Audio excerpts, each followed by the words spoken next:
Methodist college of engineering and technology నుంచి chairman and correspondent K Krishnarao గారిని 10TV ఎడ్యువిజనరీ coffee table book 2025 అందుకోవాల్సిందిగా ఆహ్వానిస్తున్నాం.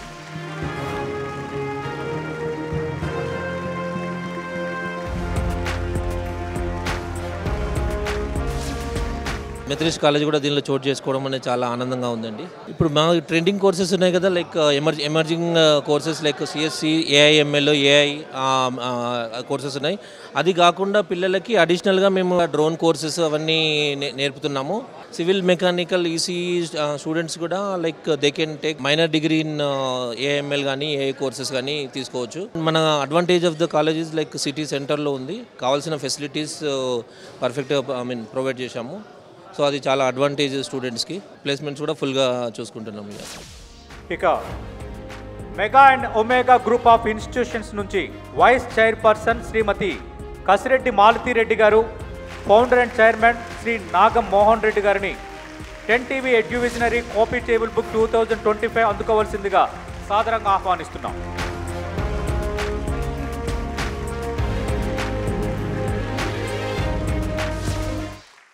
More than 16,000 students చదువుతున్నారు మా విద్యా సంస్థల్లో. And we do have engineering, technical ఎడ్యుకేషన్లో engineering college, Mega institute of engineering and technology for women ఉంది. There are so many degree colleges under the name of Mega and Omega. So women ఎంపవర్మెంట్కి మేము మా వంతు కృషి చేస్తున్నామని చెప్పొచ్చు. Rajaji saying as it goes like when a woman is graduate, every home will become an university. We do follow that saying. So accordingly we move forward in women empowerment, women education. Edu9 career guidance నుంచి CEO Shri L Venugopal Reddy గారు 10TV ఎడ్యువిజనరీ coffee table book 2025 అందుకోవాల్సిందిగా కోరుకుంటున్నాం. Coffee table book అందించాల్సిందిగా Muralimohan గారు కోరుకుంటున్నాం.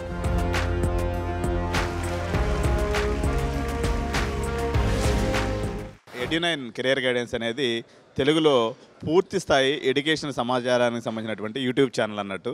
Career guidance, road map, విద్యార్థులకి ఎవరైతే intermediate అయిపోయి ఉంటారో, ఎవరైతే 10th క్లాస్ కంప్లీట్ చేసి ఉంటారో, ఎవరైతే బీటెక్ కంప్లీట్ చేసి ఉంటారో వీళ్ళందరికీ కూడా ఒక రోడ్ మ్యాపు అనేది అవసరం. తెలుగులో ఏ ఇన్ఫర్మేషన్ కావాలన్నా, ఎడ్యుకేషన్ రిలేటెడ్ ఇన్ఫర్మేషన్కి సంబంధించినటువంటి పూర్తి స్థాయి సమాచారాన్ని అందించే ఎడ్యు ఛానల్గా ఎదిగినటువంటి పరిస్థితి అయితే ఉందమ్మా. క్లియర్ కట్ విజన్ తోటే ఒక పాత తెలుసుకొని రోడ్ మ్యాప్తో క్రియేట్ చేసుకొని కానీ ఎంటర్ అయినట్లయితే సక్సెస్ రేట్ అనేది చాలా ఎక్కువగా ఉంటుందండి. Leap Start school of technology నుంచి ఫౌండర్స్ సాయి కృష్ణ జవ్వాజీ అలాగే సాకేత్ చింతాల గారిని 10TV ఎడ్యువిజనరీ కాఫీ టేబుల్ బుక్ 2025 అందుకోవాల్సిందిగా సాదరంగా ఆహ్వానిస్తున్నాం. కాఫీ టేబుల్ బుక్ అందించాల్సిందిగా జేడి లక్ష్మీనారాయణ గారిని కోరుతున్నాం.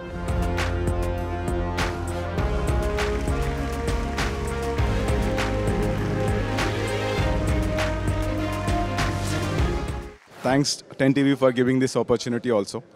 And when we come to the Leap Start School of Technology, it is the India's first experiential learning powerhouse. Ika degree okate kaadu, we are also focusing on the skills importantly. So skills anevi chaala important andi. So ippudu emerging technologies kani, AI technologies kani, the world is fastly growing.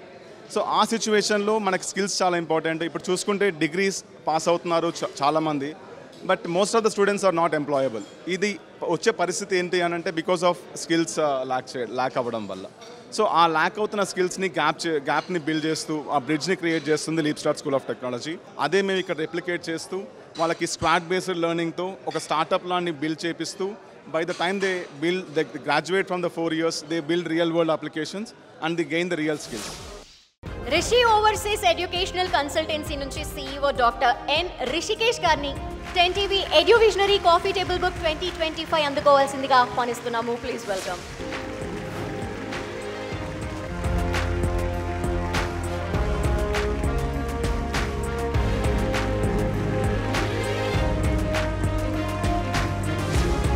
And coming to this stage, it is very మంచిగా good feel అనిపిస్తుంది. ఇలాంటివన్నీ ఇంత పెద్ద పెద్ద మనుషుల్ని కలవడం కానివ్వండి, ఇలాంటివన్నీ చేయడం కానివ్వండి.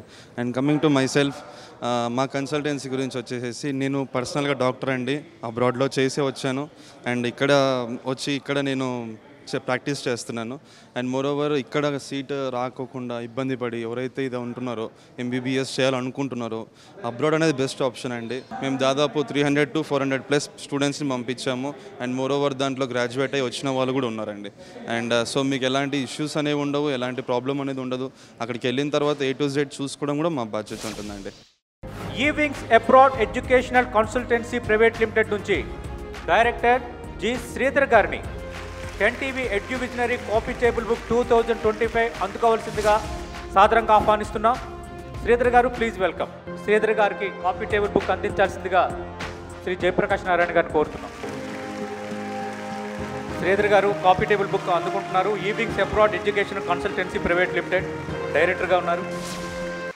ఇన్ ఇయర్స్ నుంచి మేము ఇస్తున్న సర్వీస్కి గుర్తించి 10TV వాళ్ళు అండ్ పేరెంట్స్ సక్సెస్ని గుర్తించి ఇస్తున్న అవార్డు కింద ఫీల్ అవుతున్నాము. అండ్ ఈ అవార్డ్ని మా టీమ్కి సక్సెస్కి కారణమైన పేరెంట్స్కి అందరికీ కూడా డెడికేట్ చేస్తాం. స్టార్టింగ్ ఫ్రమ్ అడ్మిషన్ ప్రాసెస్ దగ్గర నుంచి కాలేజీ సెలెక్షన్ కావచ్చు, బడ్జెట్ ప్లానింగ్ కావచ్చు, అండ్ అక్కడ ఫుడ్ అండ్ అకామిడేషన్ గురించి కావచ్చు, అకాడమిక్ ప్లానింగ్ గురించి కావచ్చు, ఫ్యూచర్లో సెటిల్ అవ్వడానికి సక్సెస్ అవ్వడానికి కావాల్సిన అన్ని పాత్వేస్ గురించి క్లియర్గా ఎక్స్ప్లెయిన్ చేస్తూ వాళ్ళ ట్రావెల్ మొత్తం ఆ డ్యూరేషన్ మొత్తం వాళ్ళతో పాటు ఉంటూ వాళ్ళ సక్సెస్కి వన్ ఆఫ్ ది పారామీటర్ కింద ఈవింగ్స్ ఉన్నందుకు చాలా గర్వంగా ఉంది. We are always there for the students to become a successful future doctors. And Mahendra's international institution of gemology founder doctor Mahendra Babu గారిని 10TV ఎడ్యువిజనరీ కాఫీ టేబుల్ బుక్ 2025 అందుకోవాల్సిందిగా ఆహ్వానిస్తున్నాము. Please welcome. Welcome Mahendra Babu గారు. కాఫీ టేబుల్ బుక్ అందించాల్సిందిగా జేడి లక్ష్మీనారాయణ గారిని కోరుతున్నాం. People are recognising the gemology subject అని అనిపిస్తుంది. That is very good thing. అండ్ ఇక్కడ జెమాలజీ ఏంటంటే ఇది one of the rare subject అండి. ప్రతి యూనివర్సిటీలో లేదు. లేకపోవడానికి కారణం ఏంటంటే జెమాలజీలో ముఖ్యంగా gemology means subject of the gem stones and diamonds. ఈ డైమండ్స్ ఎనీ కోర్స్కి ఏదైనా కానీ మనకు ప్రాక్టికల్స్ అవసరం. ప్రాక్టికల్స్ అంటే ఇక్కడ ఏం కావాలి, ప్యూర్ జెమ్స్ డైమండ్స్ కావాలి. దట్ ఈస్ ద రీజన్ అన్ని యూనివర్సిటీస్లో లేకపోవడానికి this is one of the reason. అయితే ఇప్పుడు మహీంద్రా MIIGలో we are conducting number of courses. So ఇప్పుడు అందులో MIIG one of the institution చెప్పడానికి we are proud of this. Career consultants founder and CEO Rohit Rao Meneni గారిని 10TV ఎడ్యువిజనరీ కాఫీ టేబుల్ బుక్ 2025 అందుకోవాల్సిందిగా సాదరంగా ఆహ్వానిస్తున్నాం. Career consultants founder and CEO Rohit Rao garu మినేని గారు. రోహిత్ రావు మినేని గారు మాజీ PCC చీఫ్, అందరికీ సుపరిచితులు, మాజీ మంత్రి M సత్యనారాయణరావు గారు మనవడు.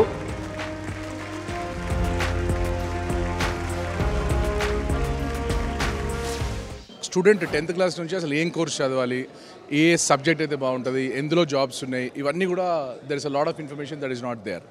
Secondly, if they are actually interested in going abroad also, traditional countries ఇప్పుడు US కానీ, కెనడా కానీ, ఆస్ట్రేలియా కానీ, these are all suffering a lot. కొత్త డెస్టినేషన్స్ చాలా వస్తున్నాయి కాబట్టి ఎక్కడ పోతే బాగుంటుంది, డెమోగ్రఫీ ఎక్కడ బాగుంటుంది, ఎకానమీ ఎక్కడ బాగుంటుంది, జాబ్ మార్కెట్ ఎక్కడ బాగుంటుంది, ఇదంతా ఇంటర్నేషనల్ లెవెల్లో అనాలిసిస్ చేసుకొని దాన్ని మనము అర్థమయ్యేటట్టు పేరెంట్స్ కానీ స్టూడెంట్స్ కానీ చెప్పేందుకే మనం ఈ కెరియర్ కన్సల్ట్స్ అనే సంస్థ పెట్టడం జరిగింది. So I think it's a very great initiative and very useful for parents and students. ఇప్పుడు లోక్సత్తా ఫౌండేషన్ ఫౌండర్ మాజీ IPS అధికారి జయప్రకాష్ నారాయణ గారిని వేదికను ఉద్దేశించి మాట్లాడాల్సిందిగా కోరుతున్నాం. అందరికీ నమస్కారం. ముందుగా 10TV వారిని మనసారా అభినందిస్తున్నాను. ఇవాళ టీవీ ఛానళ్ళ మధ్య పోటీ బాగా పెరిగిపోయింది. బహుశా దేశంలో కొన్ని వేల ఛానళ్ళు ఉంటాయి అన్ని రకాలు కలిపి. దాంతో ఏదో రకంగా చూపరులను ఆకర్షించాలని చెప్పని హ్రస్వ దృష్టి, తాత్కాలికమైన అంశాల మీద దృష్టి పెట్టి గందరగోళం అనేది సృష్టించడం ఆనవాయితీ అయింది. ఈ నేపథ్యంలో ఒక నిర్మాణాత్మక కార్యక్రమాన్ని, సమాజానికి కీలకమైనది, పనికొచ్చేది, ఈవేళ విద్యకి బోల్డంత గిరాకీ ఉంది మన దేశంలో. ఏ కులమైనా, ఏ మతమైనా, ప్రాంతమైనా, డబ్బున్నా లేకపోయినా, పల్లెటూరైనా పట్టణమైనా, నా పిల్లలు బాగా చదువుకొని ఎదగాలి, గొప్పవాళ్ళు కావాలని కోరుకొని కుటుంబం ఈ దేశంలో లేదు. దానికోసం తల్లిదండ్రులు చేయని త్యాగాలు లేవు, పెట్టని ఖర్చు లేదు. అలాగే తల్లిదండ్రుల జేబుల్లోంచి ఇందాక మురళీమోహన్ గారు చెప్పారు, ఎన్ని లక్షలైనా సరే పిల్లలు బాగుపడితే చాలు, మంచి విద్య వస్తే చాలు, నైపుణ్యం వస్తే చాలు, వాళ్ళ కాళ్ళ మీద నిలబడితే చాలు, వాళ్ళు ఎదిగితే చాలు, గొప్పవాళ్ళైతే చాలని చెప్పన్న కోరికతో ఖర్చు పెడుతున్నారు. కానీ నిజాయితీగా చెప్తున్నాను, మన పిల్లలకి తెలివితేటలున్నాయి, తల్లిదండ్రులు త్యాగాలు చేస్తారు, ప్రభుత్వాలు ఖర్చు పెడుతున్నాయి, సమాజం విద్యని విద్వత్తుని గౌరవిస్తుంది. కానీ మంచి ప్రమాణాల విద్య కొద్ది మందికి మాత్రమే అందుతుంది. ఈ మాట నిష్కర్షగా మనం చెప్పాలి. మనం జబ్బలు తరుచుకొని బ్రహ్మాండంగా ఉన్నామని పొగుడుకుంటే లాభం లేదు. మంచి ప్రమాణాల విద్య సమాజంలో అన్ని మార్పులకి కీలకం. ప్రతి బిడ్డ తను పుట్టిన నేపథ్యాన్ని అధిగమించి ఎదగాలి, సంపద సృష్టిలో భాగస్వామి కావాలి, పేదరికం నుంచి బయటపడాలని చెప్పంటే విద్య ఒక్కటే మంత్రం. అంటే బట్టి విద్య కాదు, కాపీ కొట్టే విద్య కాదు, నిజమైన నైపుణ్యాన్ని ఇచ్చే విద్య, ప్రతిభని వికసింపజేసే విద్య, సంపదను సృష్టింపజేసే విద్య. సమాజంలో అసమానతలు తొలగాలి, పుట్టుకతో వచ్చిన వివక్ష పోవాలి, ఒక సమసమాజ నిర్మాణం కావాలని చెప్పంటే విద్య ఒక్కటే మంత్రం. మిగతా ఎన్ని కబుర్లు చెప్పినా కూడా కాకరకాయలు అవన్నీ. పౌరసత్వం వికసించాలి, ప్రజాస్వామ్యం సార్థకం కావాలి, ప్రజల్లో చైతన్యం పెరగాలని చెప్పంటే విద్య ఒక్కటే మంత్రం. ఈ 3 రంగాల్లో మనం చాలా దిగాలు పడుతున్నాం విద్యలో ఉన్న వైఫల్యం వల్ల. స్వతంత్ర భారతంలో అతిపెద్ద వైఫల్యం అన్నా ఉంటే, చాలా వైఫల్యాలు చూసాం, చాలా గొప్ప విజయాలు సాధించాం, కానీ అతిపెద్ద వైఫల్యం అన్నామంటే విద్యలో భారతదేశం అధ్వాన్న స్థితిలో ఉన్నది. ఈ మాట బహిరంగంగా చెప్తున్నాను, నేను సిగ్గుతో బాధతో చెప్తున్నాను. ఎందుకంటే దీని నుంచి బయటపడడం చాలా సులభం, సాధ్యం, అవసరం. కానీ ఆ దృష్టి కనిపించట్లేదు. హడావిడి ఆర్భాటం తప్ప నిజమైన విద్యని పెంచే ప్రయత్నం జరగట్లేదు. పాఠశాల విద్యలో దేశంలో 34 కోట్ల మంది పిల్లలుంటే ఉన్నత విద్యలో 4,30,00,000 మంది పైచిలుకున్నారు. చైనా కంటే ఎక్కువ స్టెమ్ టెక్నాలజీస్లో, సైన్స్, ఇంజనీరింగ్, టెక్నాలజీ అండ్ మ్యాథ్స్లో, మెడిసిన్లో చైనా కంటే రెట్టింపు ఉన్నాం మనం సంఖ్యలో, రాశిలో, వాసిలో. 2005లో ఒక ఉన్నత స్థాయి బృందం ఈ దేశం తరపున మేమంతా 5గురం పర్యటించాం, ప్రొఫెసర్ వైకేఎల్ గారి ఆధ్వర్యంలో. అప్పుడు చైనాలో ఎక్కడికి వెళ్ళినా కూడా వాళ్ళంతా భారతదేశంలో ఉన్నత విద్య సబ్బులు పడ్డారు. వాళ్ళకి తెలియక ఈ ఐఐటీల గురించి, ఐఐఎంల గురించి వింటాం కదా, ఇవే విద్య అనుకుని, మీరు అద్భుతమైన ఉన్నత విద్య ఉన్నది మీకు, మా దేశంలో మేము బాగా చేయాలని చెప్పి అంటే, మరి మన దేశం పరువు ప్రతిష్టలు బయట మనం తీసిపారేళ్ళం కదా, మౌనంగా విన్నాం. ఈ 20 ఏళ్లలో చైనా అద్భుతాలు సాధించింది ఉన్నత విద్యలో. 2005లో చాలా కింది స్థాయిలో ఉన్నాం ఉన్నత విద్యలో అని చెప్పన్న దేశం 20 ఏళ్ళు తదేకమైన దీక్షతో ప్రయత్నం చేసి ఇవాళ అమెరికాకి ధీటుగా ఏ దేశం అన్నా ఉంది ఉన్నత విద్యలో అంటే, రీసెర్చ్ అండ్ డెవలప్మెంట్లో, పేటెంట్స్లో, కొత్త పేపర్స్లో, సైటేషన్స్లో, టెక్నాలజీలో. ఇవాళ చైనా 20 ఏళ్లలో అద్భుతాన్ని సాధించింది. మనకు అంగట్లో అన్నీ ఉన్నాయి. మనకి సాధించాలన్న సంకల్పం కావాలి, చిత్తశుద్ధి, నిజాయితీ కావాలి, సరైన ఆచరణ సాధ్యమైన పద్ధతులను ప్రవేశపెట్టాలి. ₹1 అదనంగా ఖర్చు పెట్టక్కర్లేదు. ఎన్నో రకాల సర్వేలు చెప్తున్నాయి. 185 మంది ఇంజనీర్లు భారతదేశంలో ఇంజనీరింగ్ అంటే తెలియదు, కనీస పరిజ్ఞానం లేదు. 115 మందికే ఉపాధికి పనికొస్తారని చెప్పాను. నేను అవమానించాలని చెప్పట్లా, ఆవేదనతో చెప్తున్నాను. లక్షలాది కుటుంబాల భవిష్యత్తుని నాశనం చేస్తున్న విద్యా ప్రమాణాలను పెంచకపోవడం చేత, ఉత్పత్తి పరీక్షలు పెట్టడం చేత, కాపీ కొట్టి బట్టి పెట్టి విషయం అర్థం కాకుండా, దాన్ని ఉపయోగించే జ్ఞానం లేకుండా, నైపుణ్యం పెరగకుండా, సమాజంలో సంపద సృష్టికి పనికిరాకుండా పనికిరాని విద్యనిచ్చి తల్లిదండ్రుల ఆశల్ని, పిల్లల ఆశల్ని మనం బూడిద పాలు చేస్తున్నాం. చాలా తేలిగ్గా చేయగలం, డబ్బక్కర్లే, ₹1 అదనంగా ఖర్చు పెట్టక్కర్లే. పరీక్షల పద్ధతులను మార్చండి. చైనా 20 ఏళ్ళలో చేసినట్టుగా ప్రపంచ విద్యా సంస్థలను ఇక్కడికి రప్పించండి, అడ్డు తొలగించండి. ఆ దేశాల నుంచి నిపుణులను తీసుకురండి, ఆ పద్ధతుల్ని పాటించండి. ఇవి ఏమవుతోంది, 18 లక్షల మంది ఉన్నత విద్య కోసం మన దేశస్తులు ఇతర దేశాల్లో చదువుకుంటున్నారు, పడిగాపులు కాస్తున్నారు. వాడు వీసా ఇస్తాడో లేదో తెలియదు, విమానాశ్రయం దగ్గర వెనక్కి పంపిస్తాడో లేదో తెలియదు. అక్కడ మనల్ని మరి జాతి వివక్షతనో మరో కారణంగా మనం అవమానిస్తారో లేదో తెలియదు. మన పిల్లలు ఎలా బతుకుతున్నారో తెలియదు, బిక్కుబిక్కుమంటూ. సగటున $30,000 ఖర్చు అవుతుంది సంవత్సరానికి. 30,000 నేను చాలా తక్కువ చెప్తున్నాను మర్యాదగా. ఆ కాలేజీకి ఫీ కట్టాలి, అక్కడ ఉండాలి, తినాలి. $30,000 లెక్కేసుకుంటే 18 లక్షల మందికి $54 బిలియన్ ఈ దేశం నుంచి డబ్బులు మనం ఇవ్వాల్సి వస్తుంది. ఇంతంత ఖర్చు పెడుతున్నారు. ఎందుకని? అక్కడన్నా విద్య అందుతుందేమో, అక్కడన్నా నైపుణ్యం అవుతుందేమో అని. ఇంతమంది అక్కడ ఎగబడేసరికి అక్కడ మంచి విద్యా సంస్థల్లో విద్య అందుతున్నా కూడా చాలా దొంగ విద్యా సంస్థలు అక్కడే వస్తున్నాయి, కేవలం భారతీయులను మోసం చేయడం కోసం అని చెప్పాను. ఎందుకు భారతీయ విద్యార్థులు ఇంత అగచాట్లు పడాలి? ఈ దేశంలో పుట్టిన పాపానికి ఎందుకు ఇంత కన్నీళ్లు కార్చాలి? తెలివితేటలు వికసించే విద్య ఎందుకు మనం ఇవ్వలేం? ఎన్ని కాలేజీలు పెట్టాం, ఎన్ని భవనాలు నిర్మించాం కాదు. విద్య అంటే మనకి ఏఐసిటి వారిని అడిగితే, లేకపోతే మెడికల్ కౌన్సిల్ వారిని అడిగితే మొత్తం ఎన్ని వేల చదరపు అడుగులు నిర్మించావు, ఎన్ని ఎకరాల స్థలం ఉన్నది, ఆ క్లాస్ రూమ్ పొడిగంత, వెడల్పెంత, ఇవన్నీ తప్ప విద్య ఏమంతుతోంది? బుద్ధి వికసిస్తోందా? జ్ఞానం పెరుగుతోందా? నైపుణ్యం అందుతోందా? ఇది అసలు మనకు చర్చే లేదు. కేవలం రియల్ ఎస్టేట్ గందరగోళం అయింది. ఎప్పుడు కొనుక్కున్నాం కాబట్టి తర్వాత అమ్ముకోవచ్చు కావాలంటే భూమిని. ఇది విద్య ఎట్లా అవుతుంది? నేను కర్కశంగా మాట్లాడుతున్నాను. ఎందుకంటే ఇంతకంటే మనల్ని దహించే సమస్య ఇంకొకటి లేదు. ఇంతకంటే పేదరికాన్ని కొనసాగించేది, కుల వివక్షని కొనసాగించేది, ప్రజల్లో అమాయకత్వాన్ని కొనసాగించేది మరొకటి లేదు. 74 దేశాల్లో మన దేశం 73వ స్థానం. కిర్గిజిస్తాన్ అని ఒక దేశం ఉన్నది, ఎక్కడ మధ్య ఆసియాలో, అదివరకు సోవియట్ యూనియన్లో ఉన్న భాగం, చిన్న గోచిపాతంత దేశం. ఆ దేశం పుణ్యమాన మనకు లాస్ట్ ర్యాంక్ దక్కల. ఇది జరిగి 16 ఏళ్ళు అయింది. నాలాంటి వాళ్ళని గొంతు విప్పాం, కనీసం చూసైనా మనం గుణపాఠం నేర్చుకుంటాము, ఎందుకు ఇట్లా ఉంది బాగు చేస్తామని చెప్పని. మన వాళ్ళు గొప్పవాళ్ళు చేసిన నిర్ణయం ఏంటో తెలుసా? భారతదేశం ఇక ముందు ఇలాంటి సర్వేలలో పాలు పంచుకోదు. అప్పటి నుంచి 16 ఏళ్ళలో మళ్ళీ ఆ సర్వేలో పాలు పంచుకోవాలి. ఉష్ట్రపక్షిలాగా ఇసుకలో తలపెడితే అది నిజమో కాదో కానీ ఆ మాట అంటుంటాం. ఉష్ట్రపక్షిలాగా అసలు వాస్తవాన్ని గమనించకుండా బాగుందని భ్రమల్లో ఉంటే బాగుంటుంది. ఎంతకాలం మనం మోసం చేసుకుంటాం? ఎందుకు ఇంత కర్కశంగా చెప్తున్నానంటే ఇవన్నీ నేను చెప్పిన ప్రతి ఒక్కటి వాస్తవం.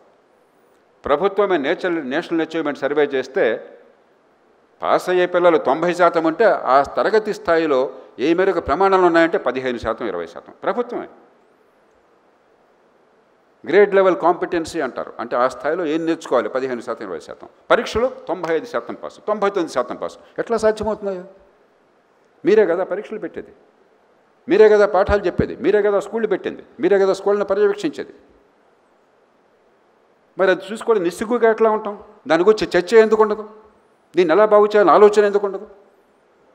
ఐన్స్టైన్ చెప్పాడు, ఉన్మాదానికి నిర్వచనం ఏమిటి అంటే, ఇన్సానిటీకి డెఫినేషన్ ఏమిటి అంటే ఆయన చెప్పాడు, you keep on doing the same thing all over again and expect different results. చేస్తున్నదే మళ్ళీ చేస్తూ ఫలితాలు వేరే వస్తాయని ఆశపడ్డం ఉంది, అది ఉన్మాదం అని చెప్పన్నాడు. ఈ పద్ధతుల్ని మార్చాలి. నిజమైన విద్య అందాలి, మంచి విద్య అందాలి. ఓంకార పరివృత్తం విశ్వం, సంకల్ప పరిమితం దృశ్యం. ఉపనిషత్ వాక్యం అంది. ఆ సంకల్పం లేకుండా ఫలితాలని సాధించలేం. మీ అందరికీ నమస్కరిస్తూ సెలవు తీసుకుంటాం. Thank you sir. Jayaprakash Narayana గారు, విద్యా ప్రమాణాలను పెంపొందించడానికి ఏం చేయాలి, ప్రస్తుత పరిస్థితి ఏంటి, మనం ఇంకా ఏం సాధించాలన్న దాన్ని కళ్ళకు కట్టినట్టుగా వివరించారు సార్. మీకు ప్రత్యేకంగా ధన్యవాదాలు. మీ సలహాలు, మీ వ్యాఖ్యలు మాకు అనుసరణీయం.